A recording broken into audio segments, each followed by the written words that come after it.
Hello, everyone, and welcome to the Lando Norris Fan Club. I'm your host, Justin. And I'm Aaron. Welcome back, everyone, for another episode. We've got the Miami Grand Prix recap here this week, and of course, Lando Norris's first win. So, have to start off strong with that, and of course, leads us into a very good episode with a lot to talk about. Yeah, we've got the F1 Academy. We're going to talk a little bit about IndyCar, and then, yeah, like Aaron said, we're going to cover the 2024 Miami Grand Prix. But before we get into all that, let's roll the intro real quick. Just You're this not chatbot for me. 2D. Yeah. Yeah. So it was fun to reach out and touch you, my friend. Circuit of the Americas is where it's a track that was created for racing. So the race is a flat fee, and then it's the bake off afterwards where things get really kooky. Okay, that's where all the weirdness comes in. Mercedes definitely started planning for their new car. If Red Bull came out and was just like, Adrian Newey designed our car. Yeah. Whoa, yeah, did he really? No way. All right, great. Yeah, before we get into the race, let's start with some quick hitters here for the week. Aaron, what do you got for us? Yeah, so to start out the quick hitters, and of course we're going back 2 weeks since the last Grand Prix that we had, the Chinese Grand Prix. So lots of IndyCar news that came up after the thermal challenge that we talked about. There was the Acura Grand Prix of Long Beach.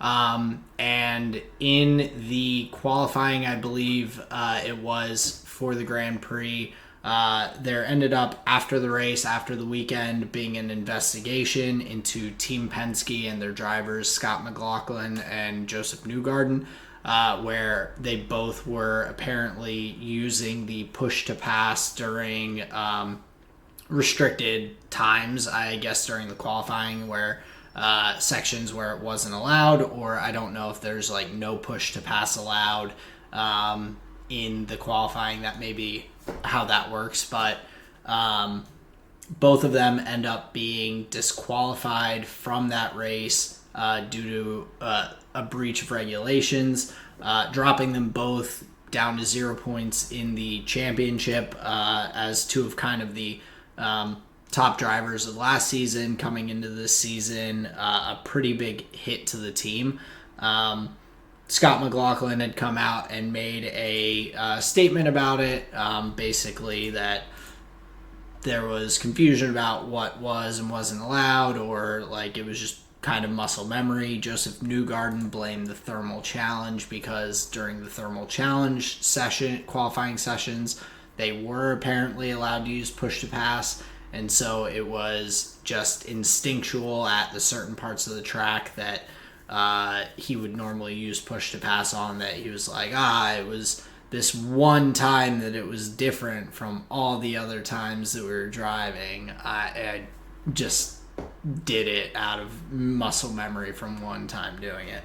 Interesting. So it was on the same course as the thermal challenge. No, it was just that they were allowed to like use it during the qualifying sessions, I guess, of the thermal challenge, and so due to that, he was like confused or just like thought that it was okay and just hit it and all, instead of doing what he has done in like every other qualifying.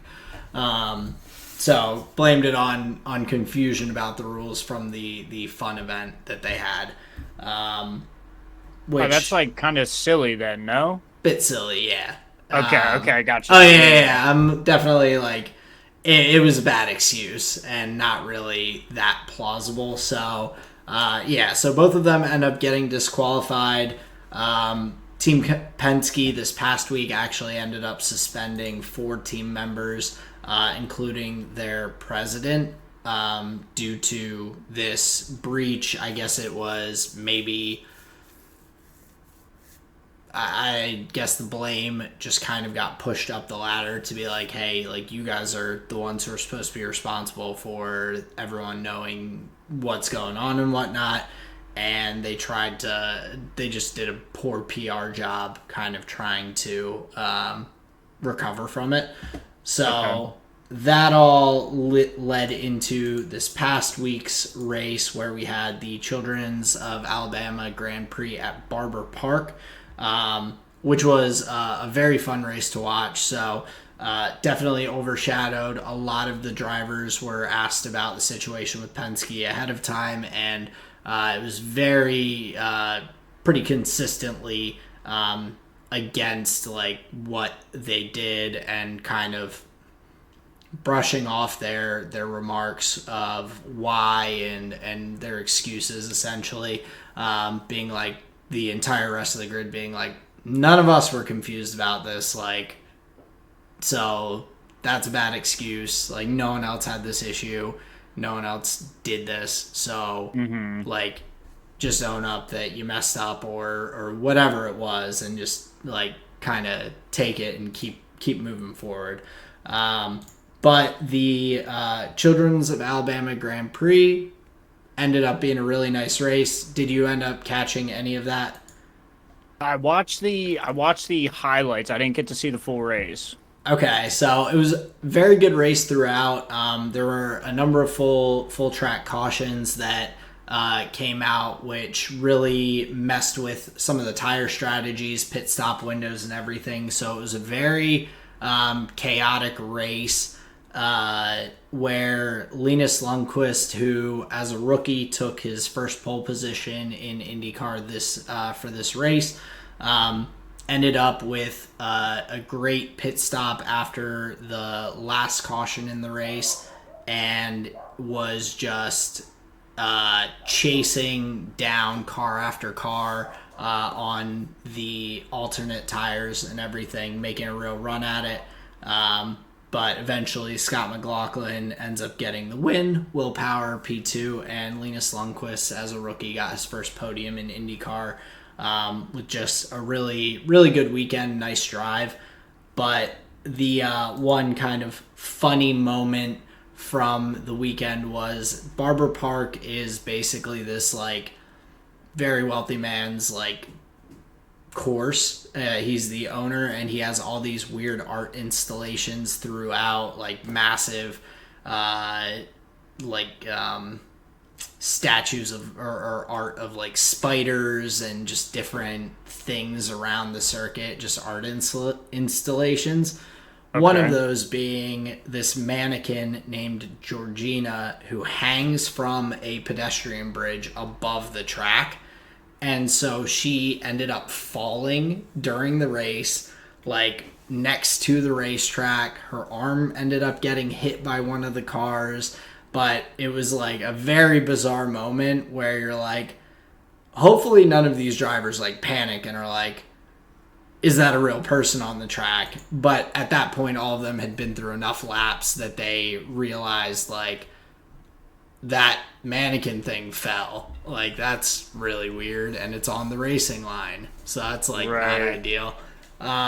So very very bizarre circumstances, but it was a fun race overall, and all the different incidents and everything brought on a lot of kind of excitement with how tire strategies and all were panning out.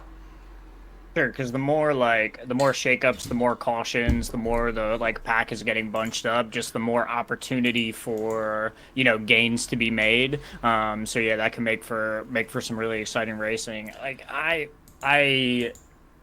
like the idea of you know having odd displays at a park, because like the courses obviously are like sprawling. They go for like multiple miles, in one direction or another. So yeah, it's interesting to have like fun things to look at, but that feels a bit um Dangerous.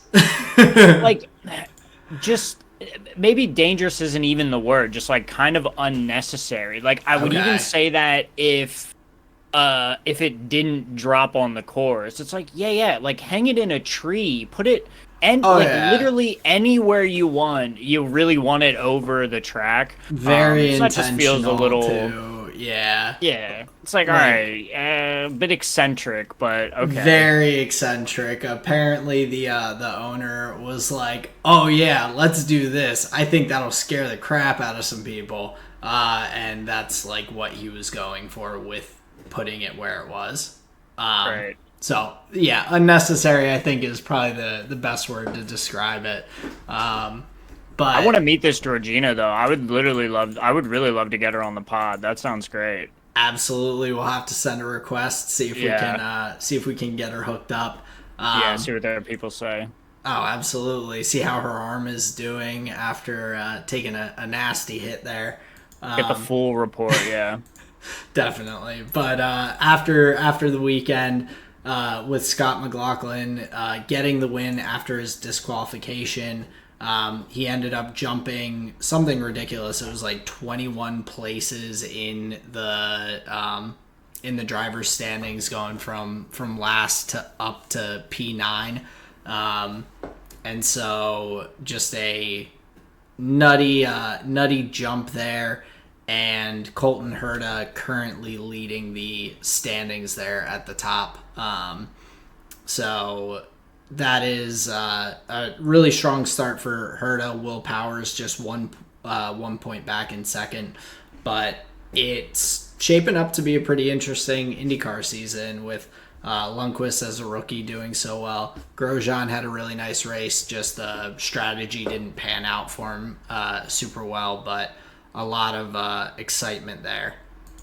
Very cool. Yeah, I'm always looking at Grosjean's race. Unfortunate it didn't work out for him, but yeah, it's nice to see just some quality IndyCar racing, especially in regards to a race where, it really could have been anybody's game at that point after so many cautions. It was very exciting.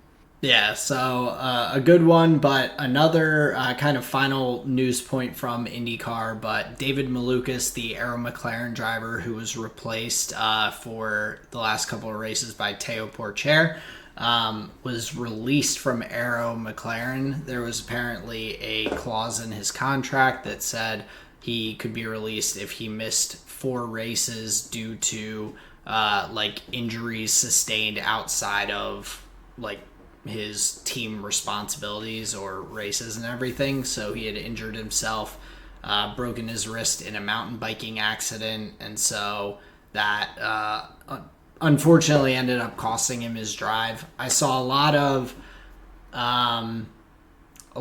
like frustration towards McLaren online in regard to it, because Malukas seems like such a just, and from what I've seen of his driving, he's a good young driver, and he is just like a pretty solid person, team member, based on all accounts. But at the same time, I feel like there's a point in time, and people online, I feel like it's hard to have this kind of discourse, but like it is okay for businesses to make business decisions. Like it's a tough spot to be put in, and your driver put you in this position of not, the team is not set up to handle a substitute driver for who knows how many weeks while you recover.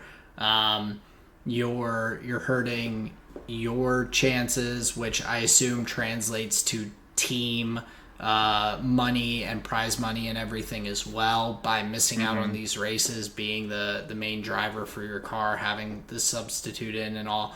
And so overall, it just kind of is hurting the team to week after week be kind of unknown whether your driver's coming back, you're working with someone else, how that goes. So similarly, for like a driver leaving a team for a personal or like business decision, like you can love the people you work with and have the best time, but it's also okay to like do what's best for you. And I feel like that's kind of how this worked out with McLaren. It's unfortunate, but a tough situation on both sides to kind of be put into.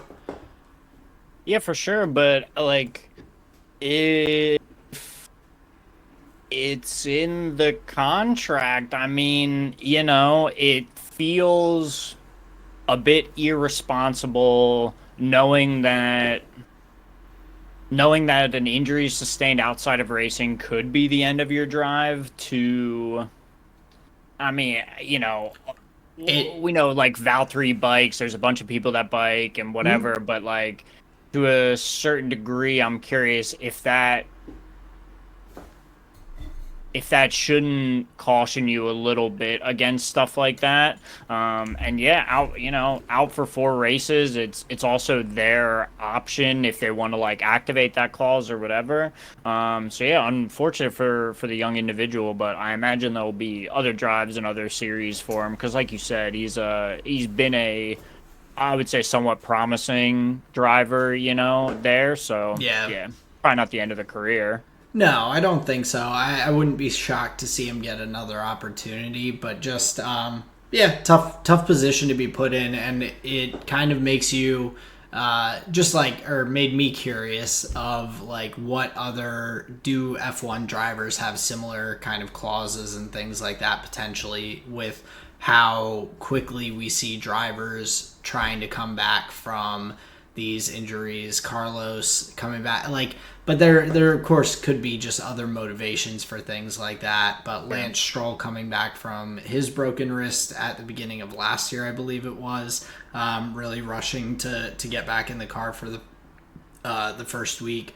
Then with Carlos Sainz and his appendicitis, rushing back. Of course, he has to kind of win a seat for the season, so it makes sense that he would be pushing to be in the car to have those Hmm. opportunities to prove himself. But yeah, I know that there are some like contractual things about not doing dangerous activities and whatnot for some of these drivers, but yeah, unfortunate to be in that position overall. Agreed. But to move over into some more F1 related news, so quick one with Andretti. The reason that I asked you about I'm Just a Bill, Justin, is because Andretti is like Schoolhouse Rock. They are going to Congress. They are just petitioning as many Congress people as will hear them out about the FIA's unfairness for not allowing them into Formula One as an American team, being kind of discriminated against in a way. And so I guess with the fact that Formula One is technically traded with Liberty Media Group on the open American stock market, there's maybe some little like room to try and push their way in, but at the same I time, hate that. I think it's like really bad form, just a Hmm. bad look overall Hmm. to kind of go that route. And I was like, it's also weird because Formula One's an international sport. It's governed by an international body with the FIA who approved them as like they're like, yes, you meet the qualifications to join Formula One. Now we give it over to these people to vote on yes or no if they're okay. Hmm. And so it's not like there was any unfairness from the governing body in terms of the decision. It's just it's weird, but it is the newest step in the Andretti to F1 saga. Yeah, just like trying to, go to the principal's office and see if you can get like, forced into the class. They're like, you don't belong here. They're like, nah, I'm gonna be in AP Bio. Don't you worry.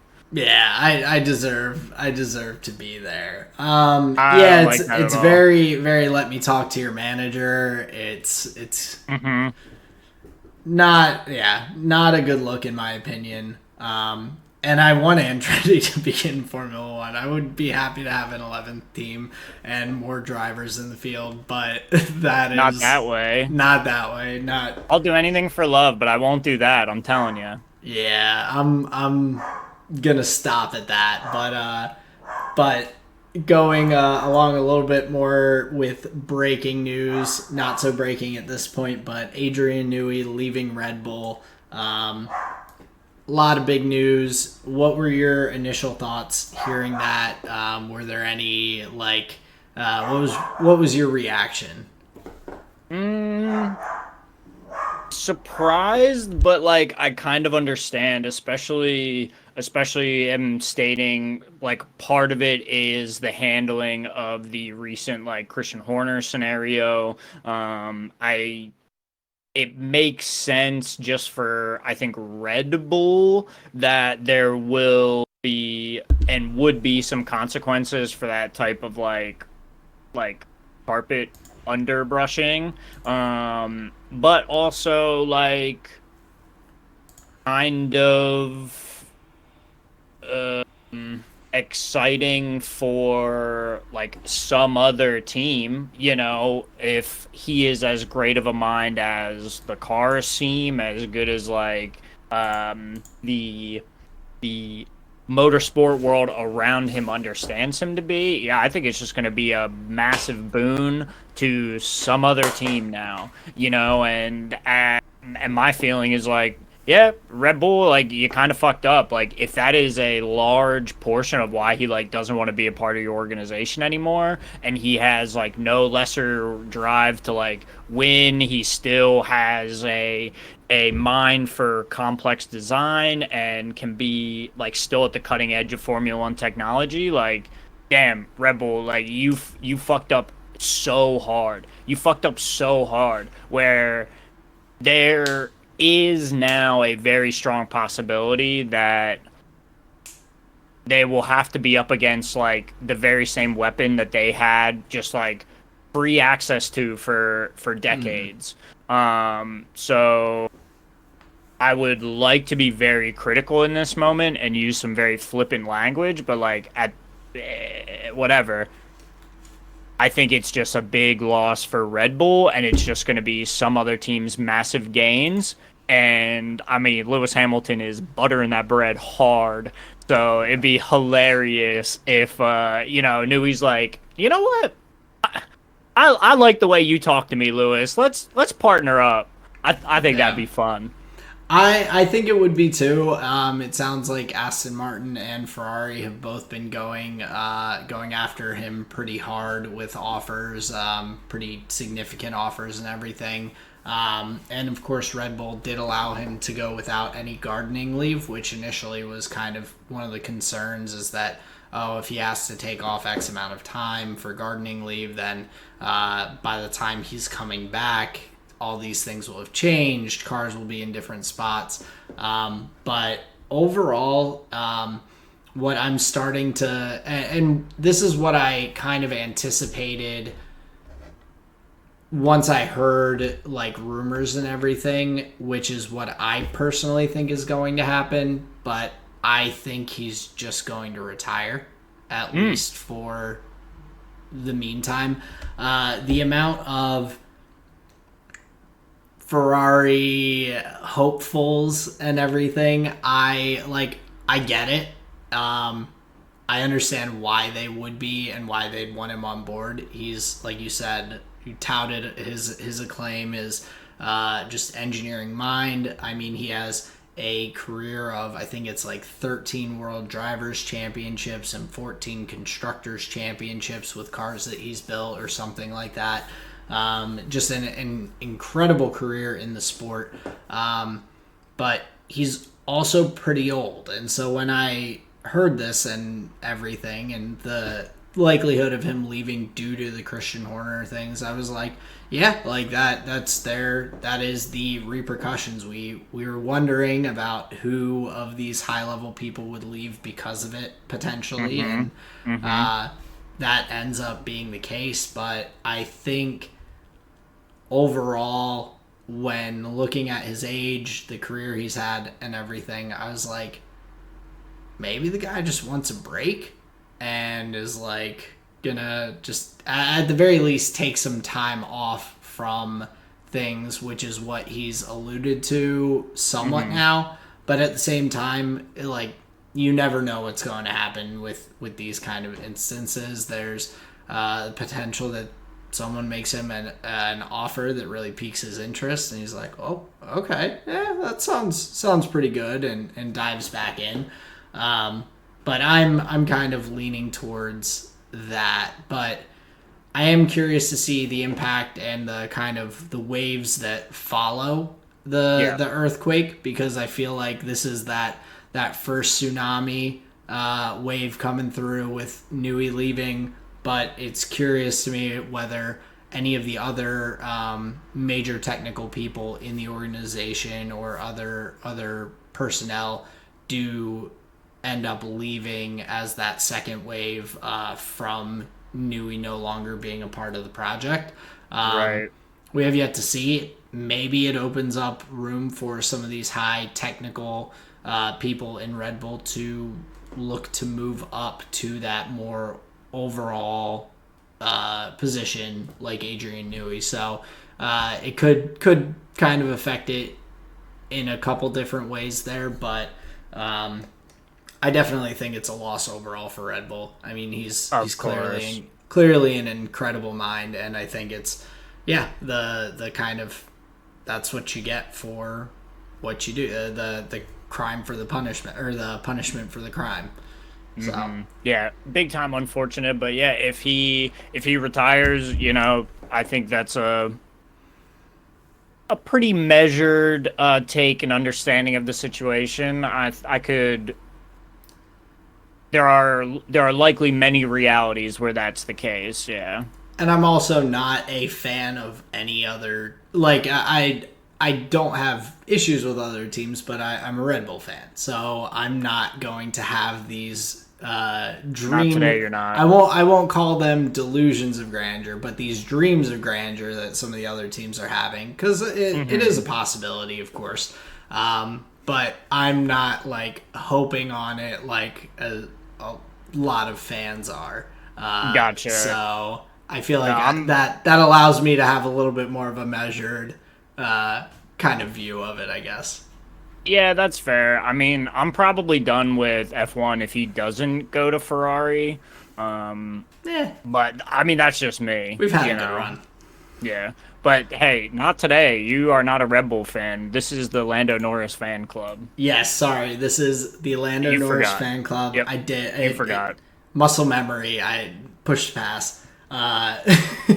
So moving into the "You Work Here" segment with some just like brief, quick news. Kick Sauber has signed Nico Hulkenberg to a multi-year contract with the team that will become Audi in 2026. So Nico Hulkenberg will be in the bright green next year. Not sure who he'll be alongside yet. Carlos Sainz has gotten a number of offers. I know he is kind of the top prospect for that Kick Sauber future Audi organization. But it sounds like he has had some offers from a number of teams on the grid, potentially, that maybe he's still kind of tossing around the ideas and making his decisions. But he'll, I imagine Sainz being the next domino to fall into place here with the driver market. Okay, gotcha. Yeah, it's interesting with Hulkenberg. I'm happy to see him get another drive into Formula One. It's taken me a long time to stop seeing him as the like Haas interim driver while they figure out like the car and whatever. It feels like that was so much part of the storyline of Haas in the fucking Gene days. The Gunther Steiner era. Yeah, the Gunther Steiner days. Thank you. Gene is the owner. Yes, I got you. The Gunther Steiner days. Thank you. So yeah, I'm happy to see, and it kind of confirms basically what you've been telling me, that Hulkenberg like is this driver worth his salt. So yeah, pretty interesting signing. But if you're a 2018, 2019 guy like me, I mean Valtteri without a seat is like it pulls at your heartstrings. You don't like to see it, but Hey, I get it. I have trouble with that because I think Valtteri still has some good drives in him, but Sure. that opens other doors potentially for him if Carlos ends up in that seat. We still have a lot of unconfirmed driver lineups. Hmm. Valtteri back to Mercedes. Ah, Let's go. That'd be so exciting.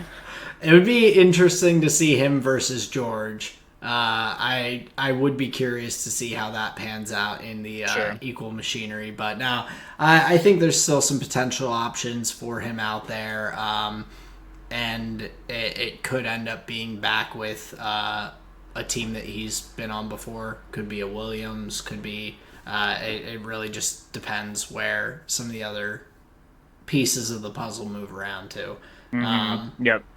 But I do hope he ends up with the seat. So to kind of wrap that all up, we're gonna get into the Miami Grand Prix review. But first, we just want to remind you all, if you're listening along with us, we are looking to grow the podcast, grow our community around it. So we're looking to reach 100 subscribers before the end of the year. Like the video, subscribe. We love putting this out and appreciate everyone that listens along with us. So if you are enjoying what you're listening to, go ahead and hit those buttons. Yeah, just wanted to say thank you very much for listening. But back to the program. We're gonna start off with a little conversation about the F1 Academy. Just hit it really quick. One thing I learned about F1 Academy, and I don't know why it didn't occur to me to check this before, but I was curious why the starting grids for the two races were different. I was like, wait, but there's only one qualifying session, no? So like how do they get the setup for the second grid? So they take your first best time, your top time for your grid in race one, and then your second best time is your grid position in race two. So I just thought that was pretty interesting. Just a little rule note, I guess you would say. Yeah, and it's a interesting way to mix it up, especially when clocks are coming down and everything. We've seen the tracks obviously rubber in as more and more laps get put on, and that track evolution. So that could be a pretty drastic difference between your top two times potentially, which makes that an interesting way to start things out. One of the interesting things that I had seen going into the week was that they were going to have a wild card entry for the race weekend driving under it was the oh gosh, I'm blanking on which company was the sponsor for it, but yeah, I'm blanking on it. But Courtney Crone was the wild card entry for F1 Academy, which I just found as a pretty interesting thing to just have a kind of like selected or invited driver for a race that's outside of the grid normally. So I thought that was a kind of neat and interesting little aspect of that.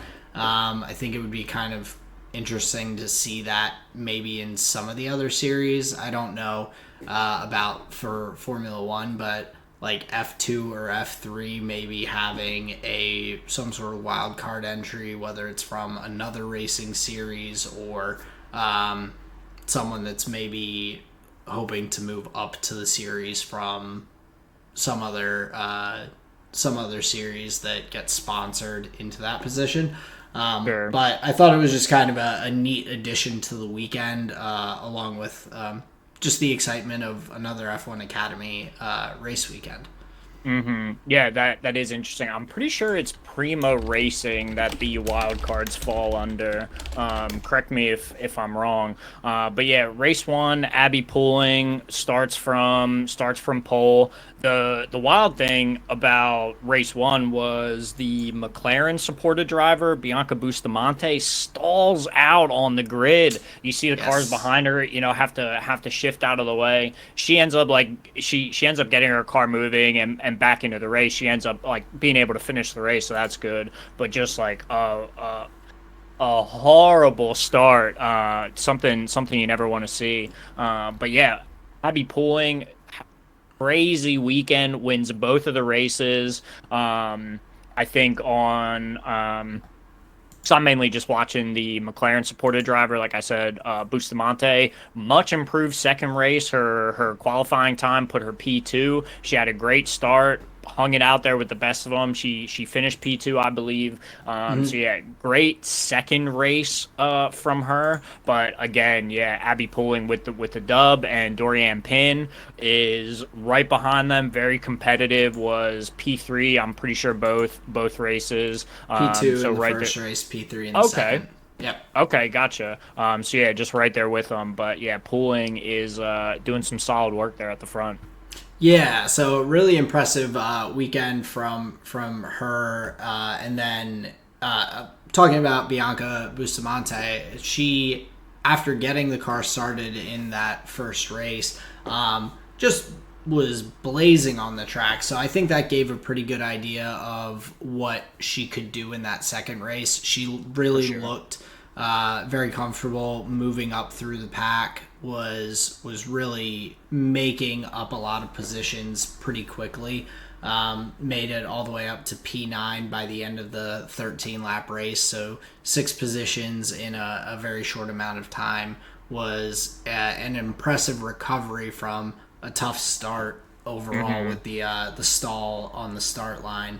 But yeah, it was fun. And Courtney Crow. So it was. I had seen that she was driving the QVC branded livery, so that's where I had the brand in my head.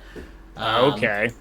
But yeah, for Prima Racing being that wild card entry for them for the week, but a fun weekend, and I enjoy watching these drivers in F1 Academy. They're very talented. It's good racing. It's exciting. So I'm looking forward to just additional race weekends throughout the season.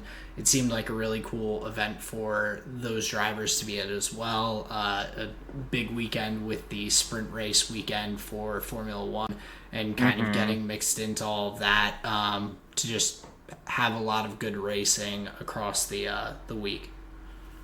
Yeah, the one thing that I think is crazy about F1 Academy is like it makes me really realize, or I should say appreciate, the power of DRS. Like Oh yeah. that is a crazy tool. Like when you think about it compared to cars that don't have the DRS flap, and it's like, oh my God, the overtaking power of like just that piece of technology is like, oh my God, that's crazy. And Oh, I it's wild. imagine, yeah, I imagine like a small thing that you would look forward to if you were racing another series. Like, I want to know what a DRS flap feels like. You know what I Oh mean? yeah.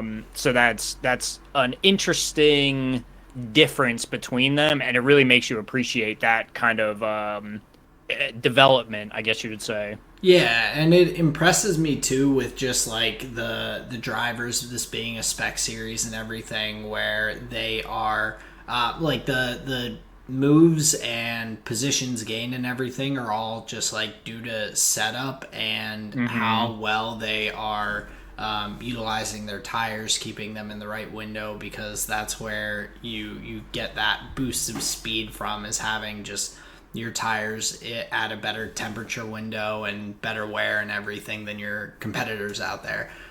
Sure. So very like exciting. There's not those additional things like DRS to kind of help through. You get to see a lot of good fighting. There was, I know, one battle that I think took 2 drivers out in the first race, if I remember correctly, off into the gravel.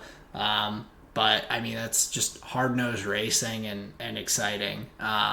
So we saw a lot of bumping and rubbing is racing this weekend.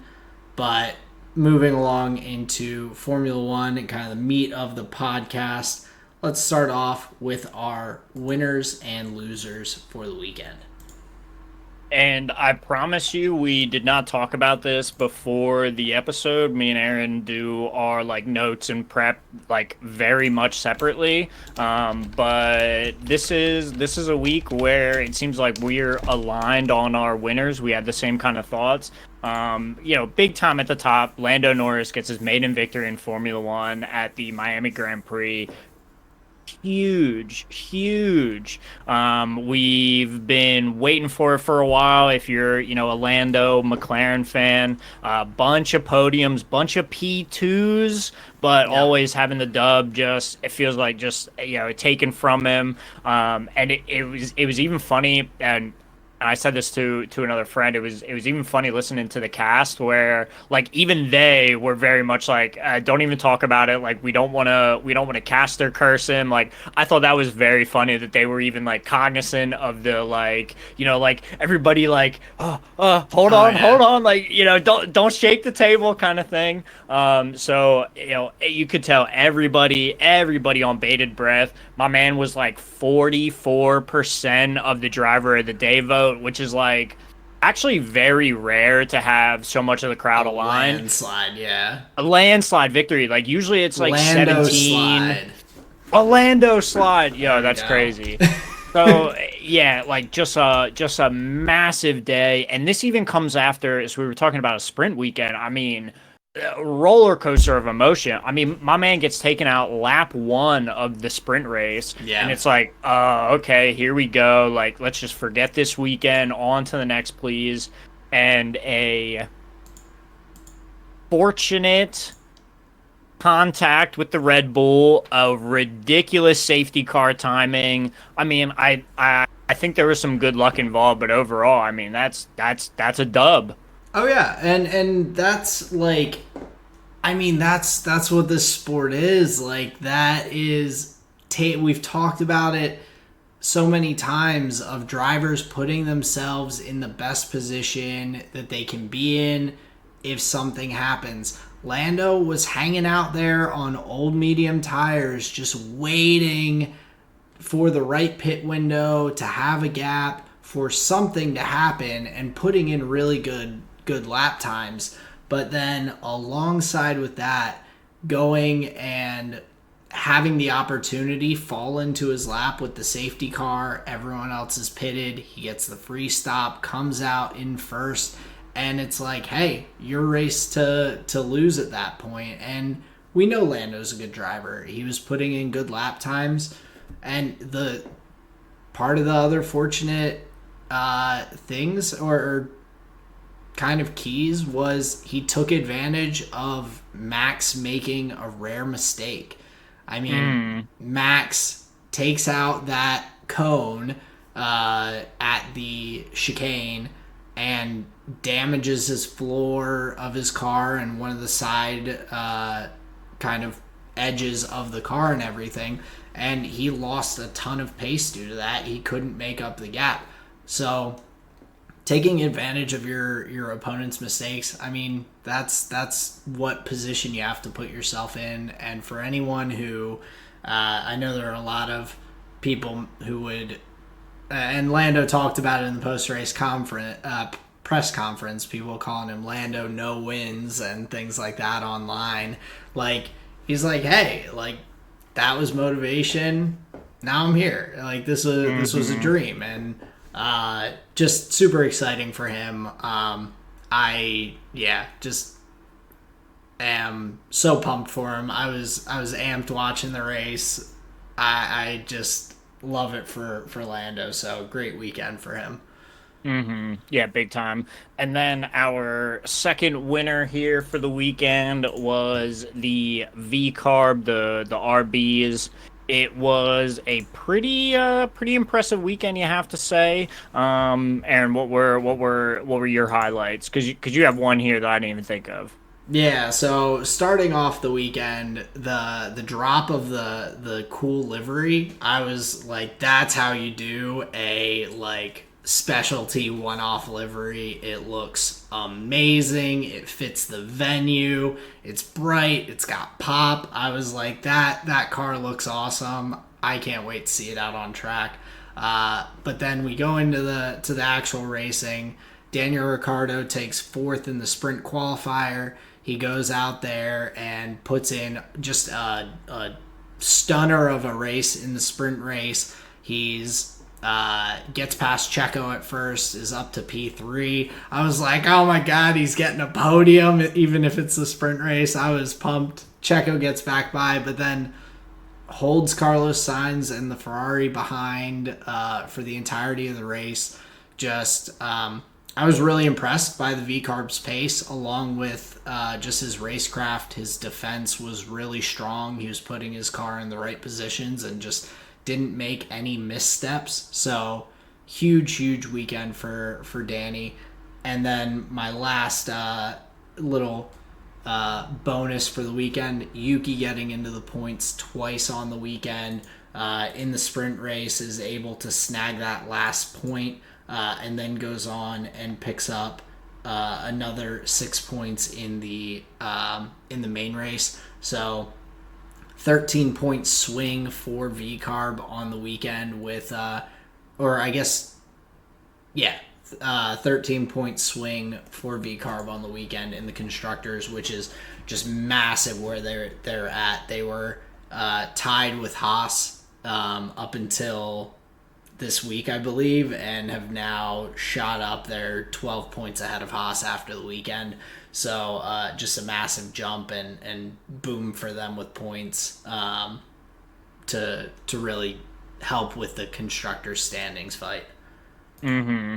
Yeah, and like the other kind of bit of context for this weekend, and there's so many storylines that we're keeping track of that you kind of forget. Like Daniel Ricciardo had a back-to-back DNF in China and Japan, and so like to come off and have a weekend like this, it just must be like, ooh, okay, I've still got it. The team is here. We're all fine. I mean, like, there must be a point where you start to feel like nothing good is ever going to come your way. So this must just be a wave of relief of a weekend for just V-Carb in general. Oh, absolutely. It's the cartoon of the rain cloud just floating over your head, following you wherever you go. Just watching Danny kind of hit bad luck, getting taken out in races, small mistakes causing big losses and things like that. And so really excited for him, and a nice, just massive weekend for V-Carb overall. Huge for them. So that's exciting to see. But to get into the weekend losers for this week, why don't you hit us with with your first loser here? Mine is more of like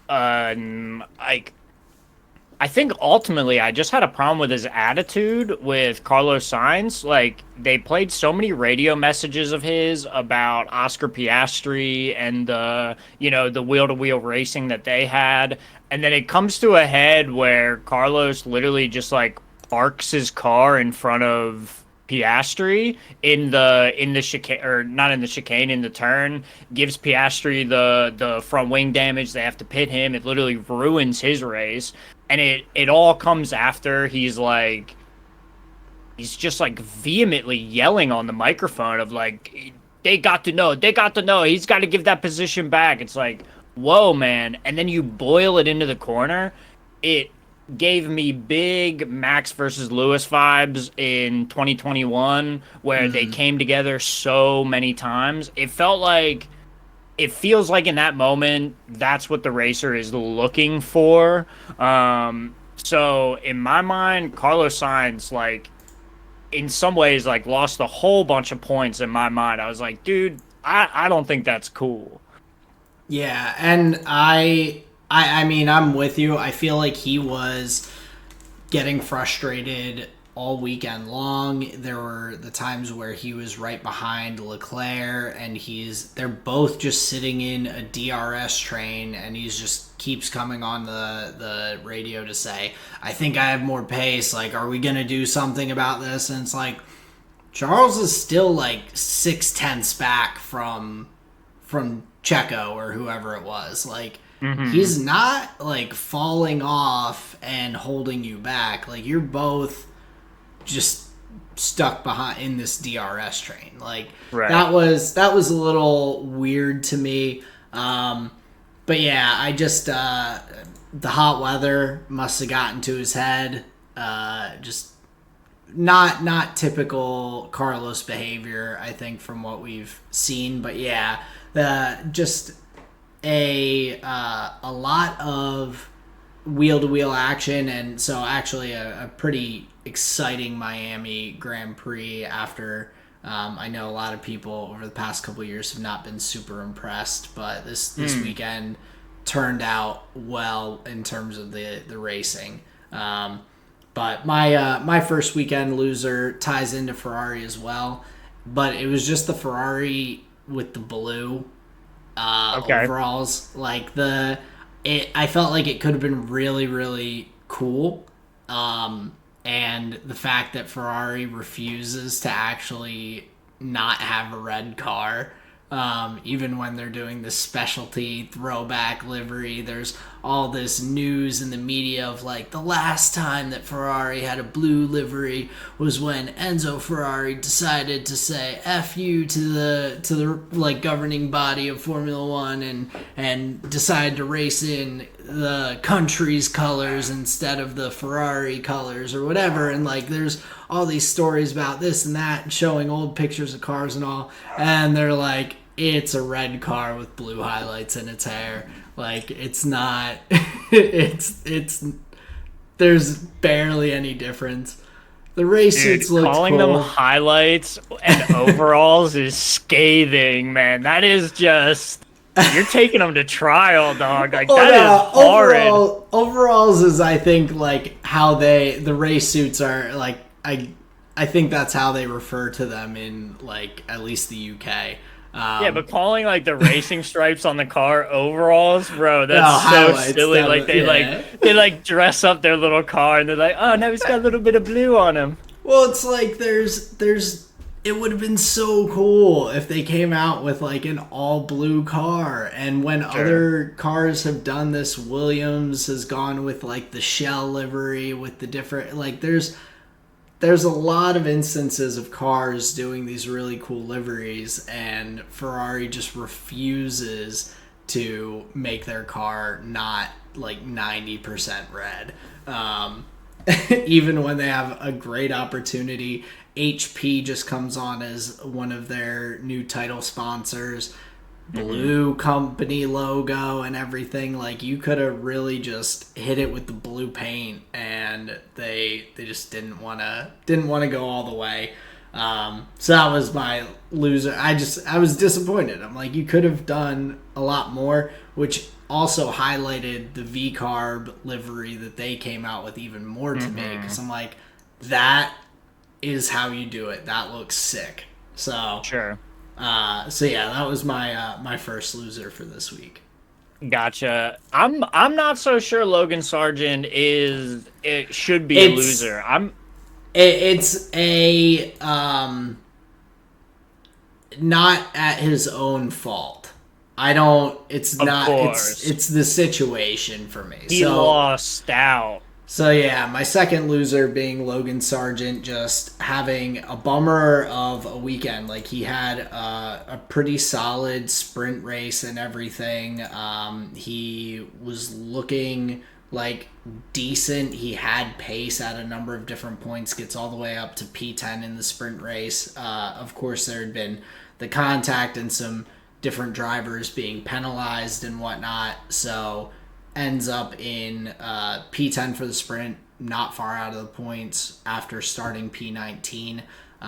But yeah, in the main race, just getting taken out by a Kevin Magnussen who was just a menace all weekend long, just racking up penalty points like they are constructors championship points. Mm-hmm. He was really getting after it, and Logan just ends up on the wrong end of a battle for P17 or whatever it was. Sure. That's a good way to put it. So for and it I saw his onboard after it, and he was like, he sounded so sad and upset, and was like, did I do any, he kept asking, like, did I do something wrong? And they're like, no, no, no, like, you're good, like, we saw what happened. And he just like was like, I could just feel him watching the sand slip through his fingers Of of his course. chances for keeping his seat, which is, it's just heartbreaking. Whether you think he should still be in F1 or not, like, he is trying his damnedest to stay in there and to put in good performances. And similar to how we felt with Danny over the past couple weeks, with things semi out of his control, costing him big time. Just bad time for that kind of thing to happen to Logan after putting together a pretty solid weekend up till that point. Hmm. So yeah, just a bummer, which is why I have him on my weekend losers. He did lose out big time. Yeah, because I mean that was pretty deep into the race as well, so it had driven pretty well up until that point. So yeah, okay, I would definitely agree with that then. Yeah, so it seems like just overall Williams losing out this weekend because Alexander Albon is my second loser here for the weekend. Usually it feels like Albon is a solid defensive driver. We've seen him withstand a lot of pressure from some really solid drivers, but he tumbles back from his position in this race, and overall just didn't have a great showing on the weekend in total. And usually you don't expect Alex to like slide backwards after a qualifying position. So I think unfortunate for him and not very characteristic for like how what would you say like for how he is stylistically as a driver. I guess you could say like what his strengths are. Yeah. So yeah, unfortunate that this course was seemed to be difficult for possibly the Williams car. Yeah, and I think that may be a component, but at the same time, like we said, Logan Sargent put in a nice drive in the qualifying, but it did seem like True. a lot of or sorry, in the sprint race, but it seems like a lot of the teams were just, and a lot of the drivers were just really struggling. Max talked about it throughout the weekend. A number of the drivers just talking about how for like the grip with the tires, if you have them in the right window for like sector 1, then you're going to be in the wrong window for grip when it comes to sector 2 and 3, and you'll be sliding around. Or if you're being more cautious in sector 1, you can like balance it out. But there was no, it seemed like a lot of the drivers struggled to be able to get the tires to work in the way that they wanted them to for an entire lap. So Hmm. maybe that was part of those struggles a little bit. Just a tough weekend temperature wise and tire wise and whatnot Sure. to work. But yeah, definitely not typical performance from Alex Albon in what we've seen with his past drives and like you said, defensive driving, being able to hold off some of the other teams. So yeah, not the best weekend for Williams, to say the least. And you know, like you were alluding to for Logan, not his fault this time, which is really unfortunate after such a string of bad luck. When you know now another shoe drops and it's not your boot. So that's big time unfortunate. But yeah, those are our winners and losers for the weekend here. You want to talk a little bit about the sprint race? There's some interesting things there that we can get into kind of specifically. I know the like Magnussen versus Lewis, that was kind of wild. Lewis, he saw a gap, he had to go for it. You know. Yeah. I mean, I think those were kind of my biggest 2 points, of course. And um, I'm curious I'm curious what you think about the ruling of no action being taken after that start of the sprint race with Lewis sending it down the inside. I have a feeling that part of that was there are like a couple of components to it, but what were your thoughts with seeing all the contact, Lando's taken out, Stroll retires, and the stewards are like, "Yep, we're all good. Racing, just racing incident. Nothing to see here."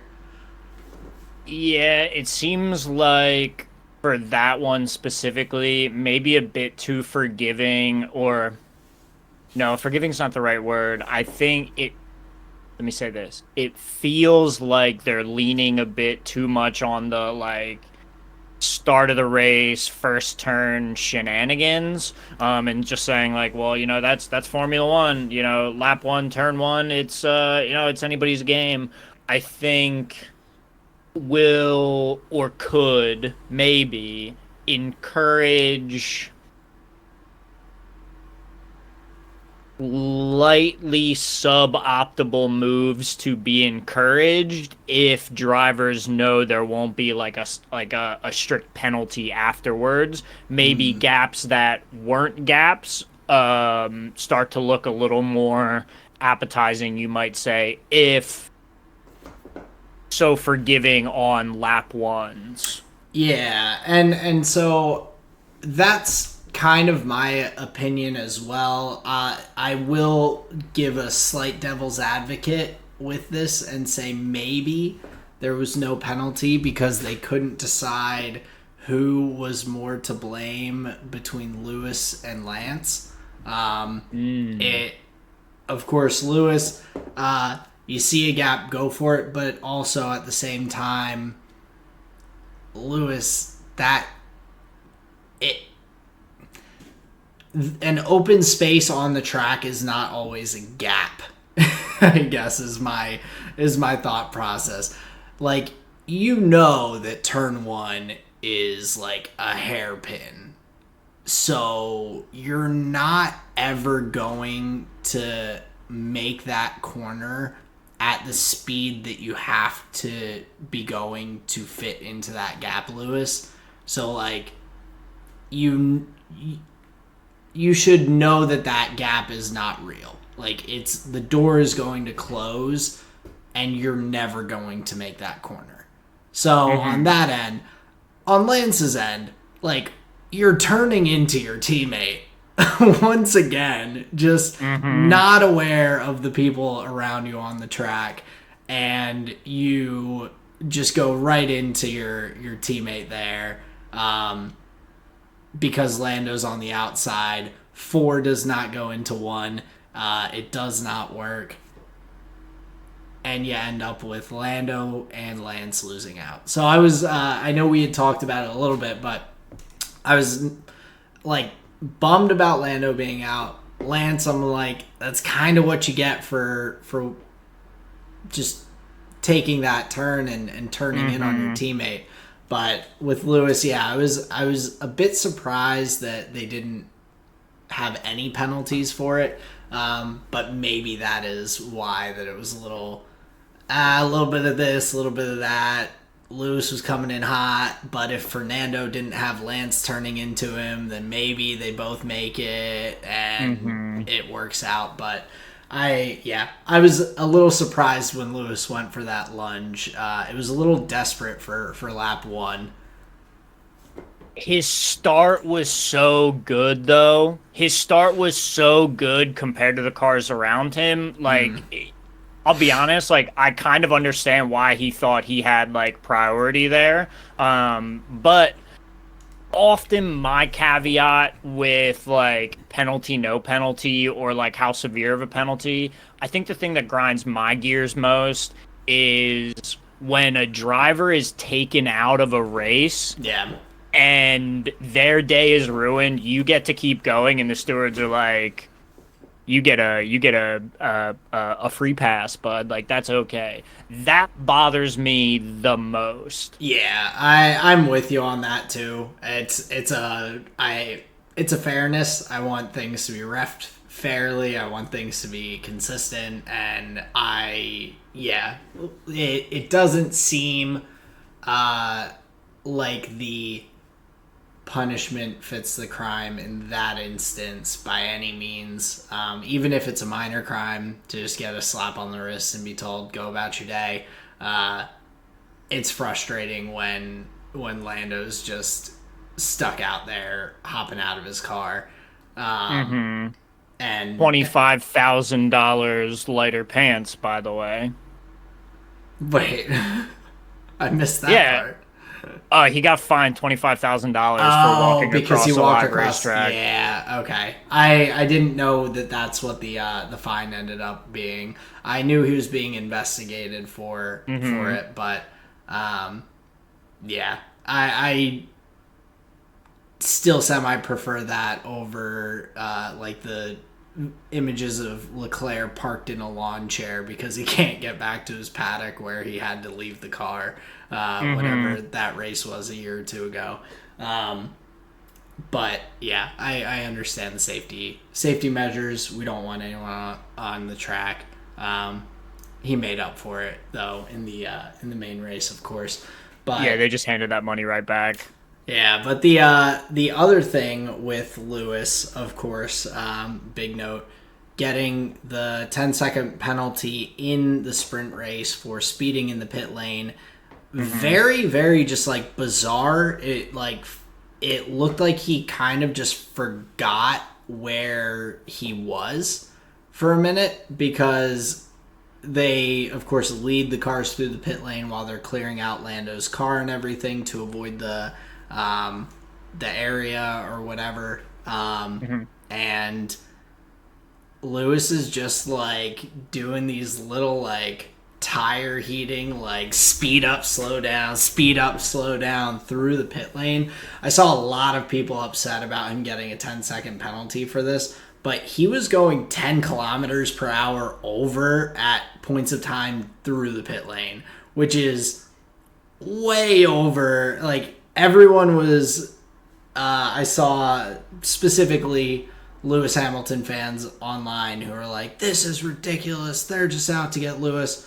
For one, penalties once the race starts they were upgraded last year because we were seeing incidents where drivers were taken out, not being penalized heavily enough and everything. So there's not really 5-second penalties anymore. They're just 10 seconds.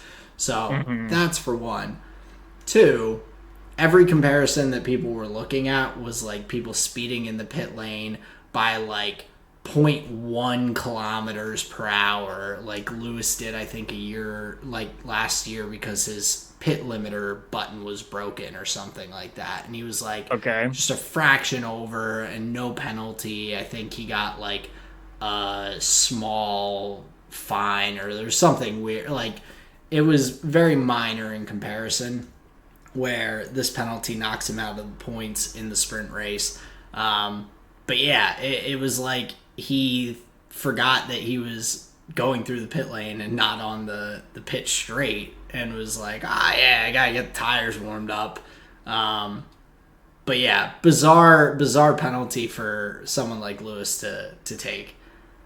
Sure. I'm gonna offer you a different angle. I think that's wily operator status right there. I think drivers push the envelope when they can and see like either I'm gonna get an advantage here. Well, I'm either going to get an advantage here or get an advantage in some way, and like the governing body will have caught me and give me some type of penalty. Like, sometimes I think drivers weigh those things in their mind and say like, hey, it's worth trying to gain an advantage here. I don't know how like cognizant you are of that, but I'm thinking of like, we're having a conversation about like turn one lap ones. Like, I'm thinking of Fernando Alonso just totally avoiding that one turn one, just like went into the runoff. Just cutting the corner, and he like, literally just cut it so hard, and they were like, "Damn, dude, turn one." Like, yeah, that's fine. You got pushed off the track because there were 13 cars that were trying to come through there. Right. Like, these moments make me think of like, no, these are some of the most cunning people you've ever met, and they're looking for edges. That doesn't feel like old man driver syndrome. That feels like, well, I mean, they're either going to catch me or not, and I'm going to have warm tires. Yeah, I not even like old man driver syndrome or anything. I'm just more of a like, oh, like I'm behind the safety car, gotta get the tires warm, gotta like, oh, I can't weave here to get heat into my tires. Like, let me just. It seems like an absent-minded like thing. Like, oh, we just started. No one's changing tires right now. Like, I'm just gonna. It didn't seem to me didn't seem calculated in a way. It just seemed like absent-minded, which I feel like you're in this mental set of like, let's get going, race start and everything, and then you're immediately put into this lull of like, okay, just like slow meandering around the track and all. I feel like it could be easy to like kind of just lose yourself for a moment, as Eminem would say. Nah, that's how they got you. That's how they got you. Is like I've it been doesn't duped. look calculated. Yes, exactly. You're like, no, it's not calculated at all, bro. You've been the wool is so I got far over your got. eyes, sir. Yeah, Lewis is gaming you. Yeah, well, and other gaming attempts. Talking about Kevin Magnussen, the most exciting driver on track this weekend. For sure, man. He thought it was Just burnout. he was just battling and watching him fight with Lewis. For one, it was like it was kind of a bizarro world situation where a Haas was battling with a Mercedes for that long. Sure. But with that, like really just elbows out. He was flexing his defensive muscles there and just really. And I mean, this is where like the calculated I think comes into play, but cutting the chicane, getting the 10-second penalty for that, getting the penalty for contact with Lewis and everything, but cutting the chicane, he said afterwards, he's like, yeah, Nico did it on accident and didn't get a penalty, and I lost DRS from my teammate. So I did it thinking, one time through, I'm not going to get a penalty and to stay in his teammate's DRS, and he gets hammered for it. But that, I mean, is calculated, but at the same time, I think if it was a different team in front of him that he was trying to keep DRS to, I think they don't give a penalty. Like, I feel like that, like, on the broadcast, they're like, yeah, like one time you gotta kind of be like, was it on purpose? Was it not? Like, give them a break for cutting the chicane. Track limits. You get like 3 opportunities before they start throwing the black and white flag at, or black and white flag, I guess, Pretty sure about you're right. penalties. So I think that was part of his thought process, but if it wasn't, a Haas car cuts the chicane and then immediately another Haas car cuts the chicane. I think if it was like a Williams cuts the chicane, a Haas car cuts the chicane, no penalty there. Okay. I imagine that's how it would have worked out. But yeah, Magnussen really trying to game the system, but picking up multiple penalty points. And then, of course, his contact with Logan Sargent got him a few more. And he is teetering on a race ban at this point. Which is wild. He's like, just in one weekend, he's become the bad boy of Formula One. This guy, he's dangerous. He jumped up. I don't know if it's 10 or 11 points at this point, but he is, very close to that 12-point race ban status, which I think would be the first time that's ever happened since that rule was implemented. Okay. So the potential for Ollie Behrman in a Haas seat is there again. We could see him before next year. That'd be crazy. Maybe Magnuson's just trying to get himself famous for something. He's like, you know what? My record is going to be having the first one to get a race ban. I mean, I think especially after seeing Nico leave and knowing, hey, Ollie Behrman's been talked about for the one seat, like that second seat is up for grabs. I mean, he played the team game. He once again held off a lot of drivers to keep or to give Hulkenberg the space to go up and get a point in the Sure. sprint race there and everything. So you agree that's like team orders, like playing for the squad? I mean, he basically said it in his post race interview. He was like, "Yeah," he was like, "I got the penalties," and at that point, he was like, "I was just trying to keep the gap for Nico and Okay. just help the team out." And so, hey, the more he talks about, yeah, I'm just here to help the team. I'm a team player, guys. Maybe he will team play himself right back into that seat for next year, and hang on to that spot to Sure. teach Ollie Behrman the defensive ways.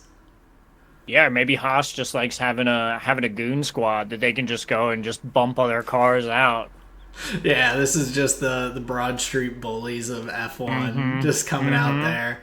That's what you get for some farming company from America. You got these rough and tumble boys out there pushing people around. Yeah, exactly, dude. Rubbing is racing. It's fine. Yeah. So I mean, Magnussen, I'm very curious just to see how things pan out with this potential for a race ban.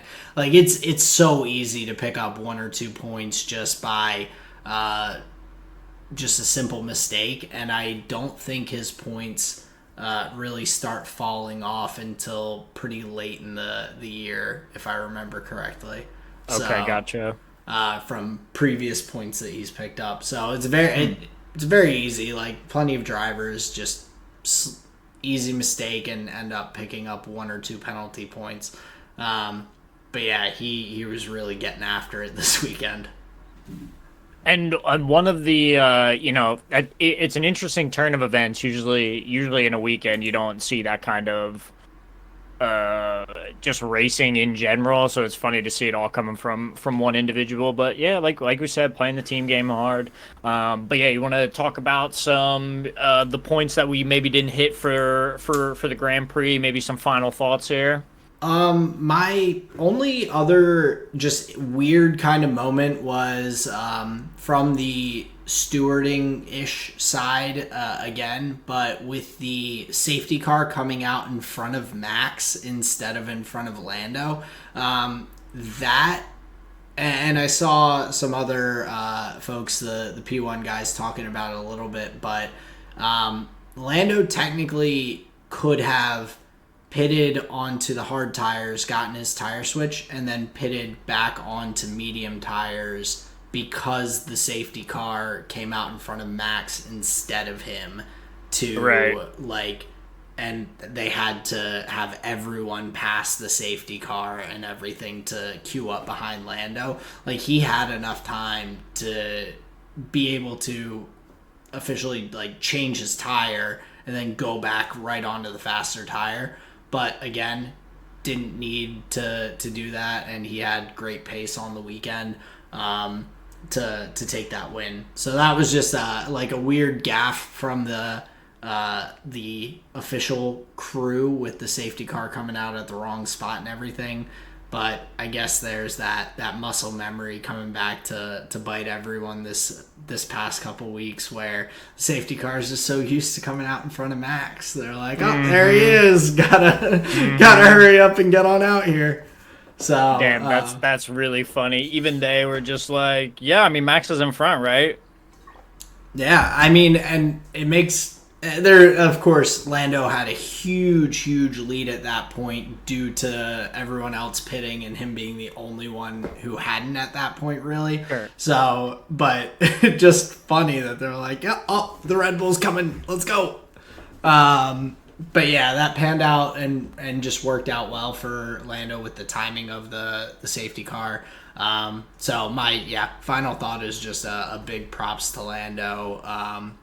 I'm looking forward to him continuing to get race wins throughout his career and put in good drives. It was fun to see. Yeah, big time agree. So for the 2024 Miami Grand Prix, we had a Lando Norris victory. Max Verstappen finished second, and Charles Leclerc finishing P3. So it was a pretty exciting weekend here in that regard. But yeah, so that's that race. Aaron, you want to get into the cool down lap and then get out of here? Yeah, let's dive on in. So for cool down lap this week, we're gonna go through our flavor of the week. For mine was the food that I had at my buddy Zach's wedding. So shout out to him and his wife Laura. Awesome wedding, had a blast. The food was great. The dancing, the drinks, it was all a good time. But I had Chilean sea bass for my dinner. Their cocktail hour food was awesome. Lots of good seafood. So just some delicious wedding food. For my visual medium, I'll go into that first. But Colleen and I have started watching Fallout on Amazon Prime. So based off of the video game series and all, and I feel like it's been a very well done show so far. We haven't binged through it. We're only about halfway, but I like it a lot. The acting's very good. It's an interesting story and adaptation of that game. So definitely would recommend checking that out on Amazon Prime. But then for my music this week, it's had me hooked for a bit. We were getting into it, but the rap beef between Drake and Kendrick Lamar has just hooked me. I'm just on the edge of my seat waiting for each new response, diss track and everything. For one, because I like Kendrick putting out new music, but two, it's a very unique look into the behind the scenes of some of these people in the industry.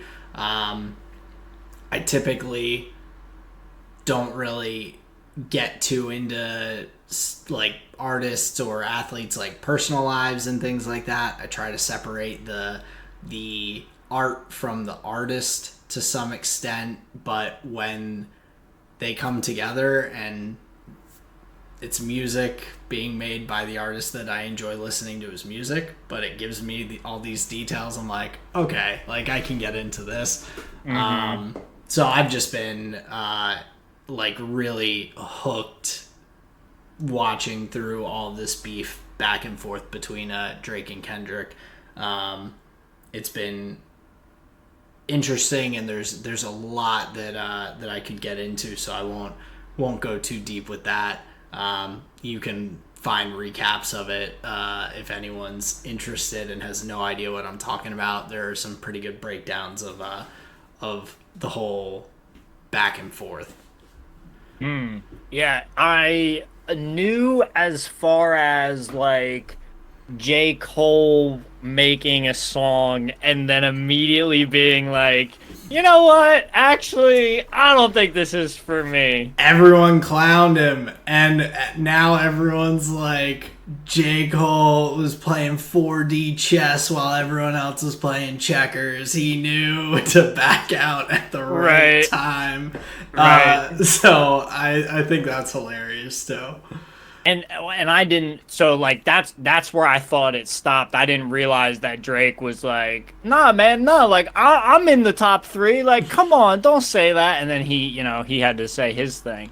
Yeah. Okay, so yeah, that's really fun. I've got a question though. I'm curious, were you a Fallout gamer? Is that what brought you in?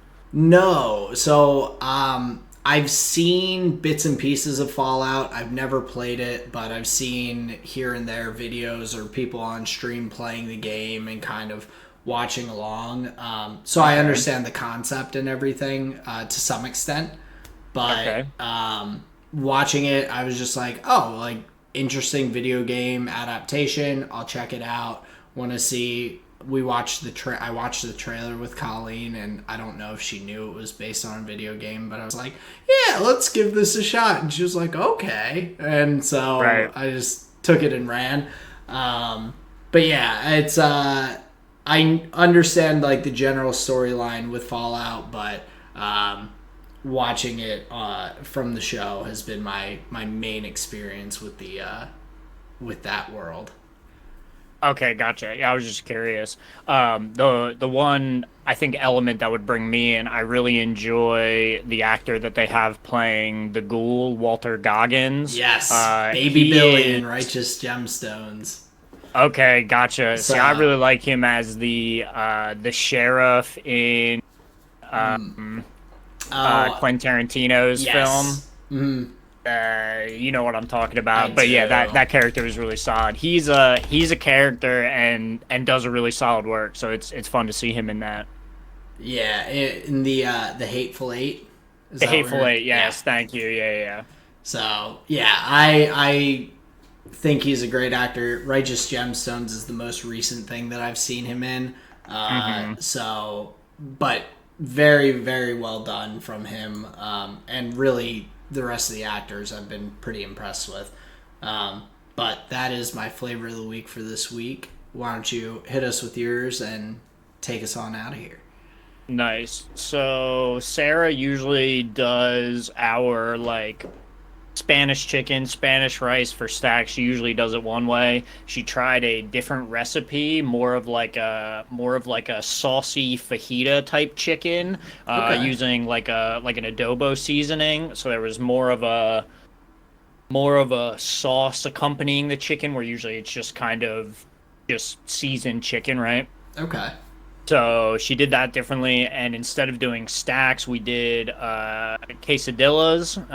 So that was a nice little change up. So that was very cool. So that's my food here for the week. My music, not as interesting as yours. I'm tantalized by what you have told me, but the music that I've been listening to, it's an album from a while back now. It's called Wolfgang Amadeus by the French band Phoenix. It's got bangers like Listomania on it, Fences. 1981. Possibly, Is that maybe. I the? think so. I think that's the song. But yeah, that is a very fun album. I enjoyed a good bit, so I've listened to it a couple times, bro. And then my visual medium here this week, I'm a pig in sty. So MSI 2024 for League of Legends has been afoot. Recently finished the play-in stage, getting into, I guess it's like the group stage. It's the playoff stage. Obviously very fun. Just like I was looking at the first matchup was like at time of recording, it was this morning at like 5 a.m. It's in Chengdu, China this year.